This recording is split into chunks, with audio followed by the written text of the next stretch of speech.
रहीम दोस्तों के इस बारे में सवाल थे कि अभी हाल ही में जो पतंगबाजी का धाती डोर से गला कटने का वाक़या फैसलाबाद में पेश आया, अवैस नामी लड़के का, जिसकी ईद के बाद शादी भी उसके घर वालों ने प्लान की हुई थी। तो दोस्तों का ये कहना था कि क्या पाकिस्तान में पतंगबाजी से मना करने के लिए कोई ऐसा कानून मौजूद नहीं है कि लोग इस जो डेंजरस एक्टिविटी है इससे बाज रहे हैं।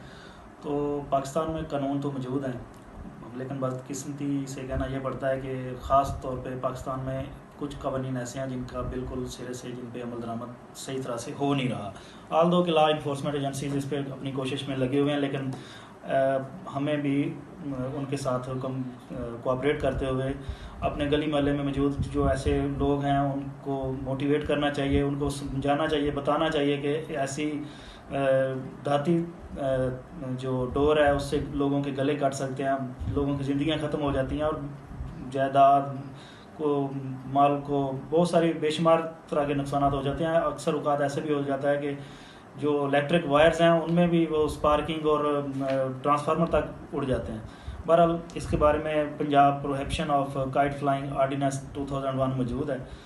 तो उसमें यह है कि जो भी शख्स चाहे वो पतंग साज इंडस्ट्री में मतलब पतंग बना रहा है, उसको स्टोर कर रहा है, या बनने के बाद उसको ख़रीद कर रहा है, ख़रीदने के बाद मतलब एज आ जिस तरह दुकानदार बल्क क्वांटिटी में चीज़ें ख़रीद लेते हैं और उसके बाद आगे शौकीन हजरात को भेजते हैं, तो इस तरह की अबैटमेंट की उसमें कैटेगरी में आ जाता है कि किसी का मुआवन हो के दूसरे किसी ऑफेंस को कमिट होने में वो मददगार बन रहा है। तो ऐसी किसी भी एक्टिविटी में अगर वो इन्वॉल्व है तो उसके ऊपर काइट फ्लाइंग आर्डीनेंस का इतलाक़ होता है। तो उसमें यह है कि अगर जो इसमें डोर है किसी वायर की, मेटेलिक वायर की, नायलॉन की या मांझा की, मांझा इसमें यह है कि मिक्सचर होता है केमिकल और ग्राइंडेड ग्लास का, जिससे बेशुमार इंजरीज़ होती रहती हैं, रिपोर्टेड इंजरीज़ हैं। अभी तो रिसेंटली ये अवैस वाला वाक़या हो चुका है, हर साल ऐसे वाक़यात होते हैं।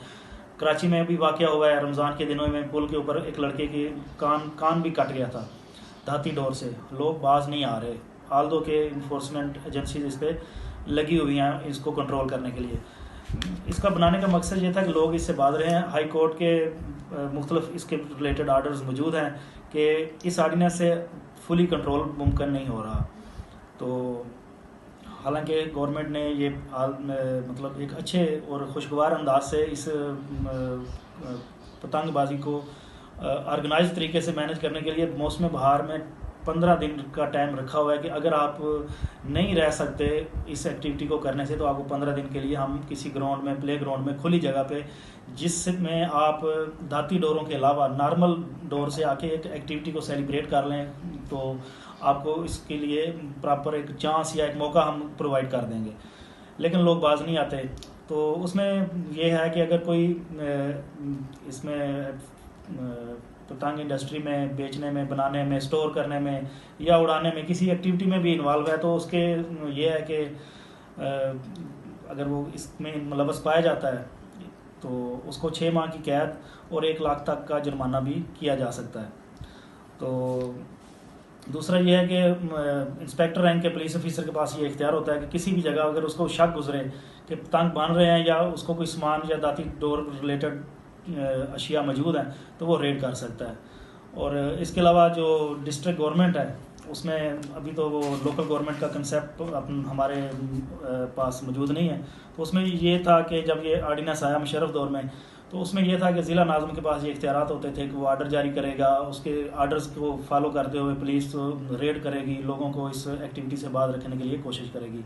तो आज के टॉपिक में एक पतंगबाजी के रिलेटेड हमारे पास यही आर्डीनेंस का रेफरेंस हमने कोट कर दिया।